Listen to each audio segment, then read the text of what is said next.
Welcome to episode 2 of Excelsior, a first-hand perspective into New York City's justice system. Today, we will discuss trials and sentencing, and experience each from the perspective of our main character, Anthony Temple. I hope you enjoy.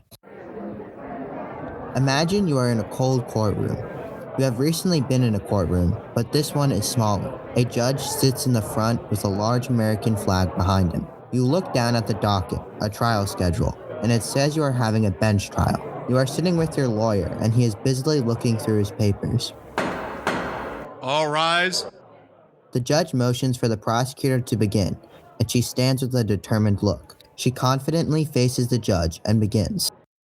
It is important to talk about the types of trials that exist in most places, including New York City. You can either decide to go to a bench trial or a jury trial. Jury trials are similar to the cases on Law and Order. A somewhat random selection of 12 people decides on guilt. However, defendants have another option called bench trials. In these trials, judges decide on guilt and sentence you right after the verdict. Bench trials have many advantages. For example, you will spend less time in prison, as the sentencing usually happens right after the verdict is read. This allows the judge to factor the sentencing into the verdict. For example, you can be found guilty of multiple charges and serve jail time for only one. While this is possible in a jury trial, usually judges do not provide the same amount of leeway. Also, for jury trials, sentencing happens on a different day.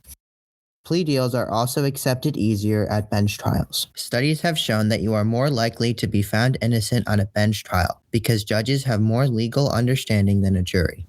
Both a bench trial and a jury trial happen in the following order: opening statement from the prosecution, an optional opening statement from the defense, the prosecution's first witness, an optional defense cross-examination of the first witness, an optional prosecution redirect. That is repeated until the prosecution finishes their witnesses, and then the whole process is repeated for the defense's witnesses. After, the defense gives an optional closing statement, and if the defense chooses to give a closing statement, the prosecution can also give a closing statement. Now, I will discuss each component.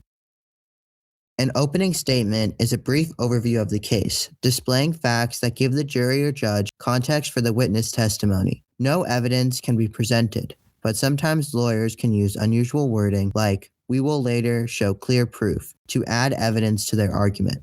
Witnesses are people who experienced the crime in some way. They are categorized into prosecution leaning and defense leaning based on who brought them to court or called them. The prosecution calls the first witness and asks non-leading questions.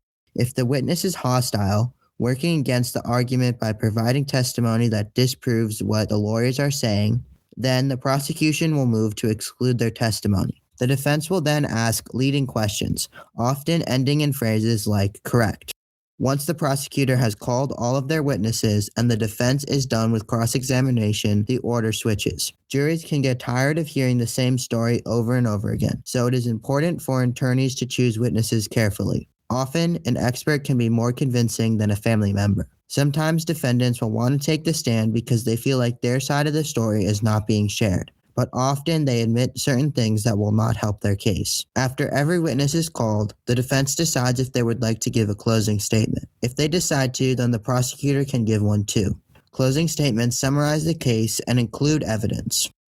Trials are also where your bail money is returned, if you chose a bail bond or partially secured bond. You would need to go to the court clerk after your trial. Studies have shown that judges and juries are more likely to find you innocent if you wear more formal clothing, so consider buying something nice. You found the prosecutor's argument heartbreaking. She characterized you as a villain who does not care about road safety. She also said that your previous charges as a juvenile show that you should be treated as a threat to the public. You know that you are better than that, but when you look up, you see that the judge looks disappointed. You can see that the argument is not going your way. The judge does not look like he is going to side with you, regardless of what you tell him. You look at your lawyer and you both silently agree to switch to Plan B. It is time to accept the plea deal. Your lawyer says, "Chambers, Your Honor." In modern times, plea deals are integral to the criminal justice system. A plea deal is an agreement between a defendant and the prosecution in which the defendant pleads guilty or no contest to a crime in exchange for lighter charges and sentencing suggestions. However, just because a plea deal happens does not mean the judge has to follow it. Sometimes judges will not follow the plea agreement and sentence you to more time. In that case, you are allowed to withhold your plea and plead not guilty, and your guilty plea cannot be used against you in a court of law. However, if the judge accepts your plea will be followed verbatim. You are not guaranteed a plea deal, but most prosecutors will offer you one to avoid the cost and time of a trial.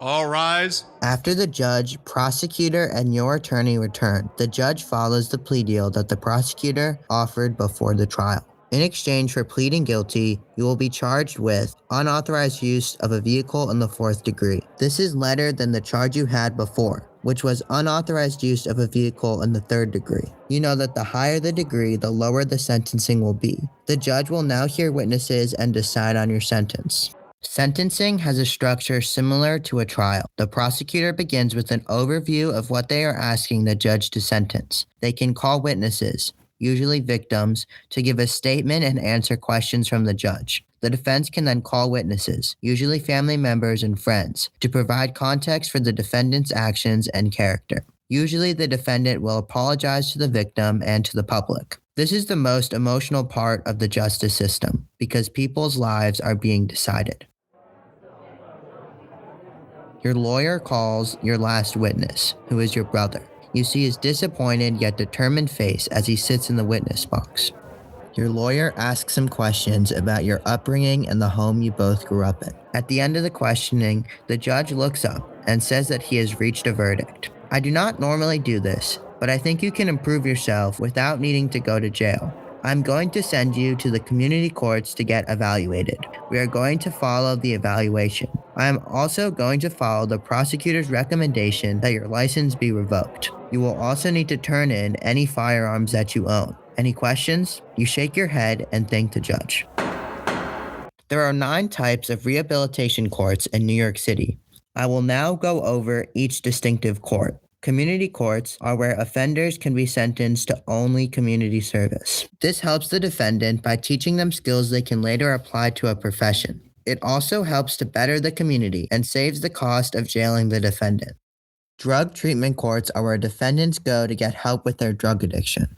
Defendants enter into a binding contract where they pledge requirements set by the judge. This court is eligible if you are a non-violent drug offender and have a drug substance use disorder. Family treatment courts are meant for defendants who are part of a family where one or more members have a mental health or substance disorder. The court will implement a binding contract and the defendant will have to follow it. This is suggested to help people realize that they do not have to follow the course of their family.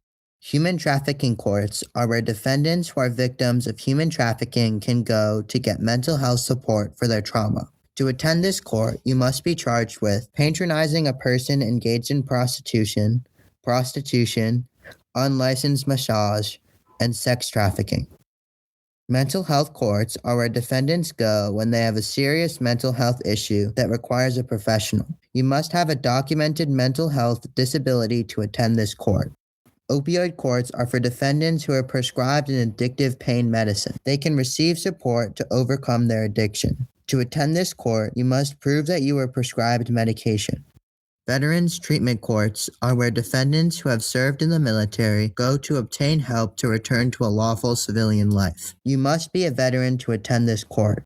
The Young Adult Opportunities Program is meant to help young adults who have been charged and convicted with nonviolent felonies. This court helps defendants get educated on lawful employment, and almost everyone who attends this court does not reoffend. There are other treatment courts like the RISE courts, but those are intended for after defendants have completed jail time. The best way to prevent recidivism is to attend a treatment court because it is more effective in education, rehabilitation, and prevention of future crime. Almost everybody who completes a treatment court does not reoffend. It is also significantly cheaper than sentencing someone to jail time. For drugs specifically, treatment courts are more cost-effective because the cost of medicine to treat drug addictions is cheaper than the cost to jail people.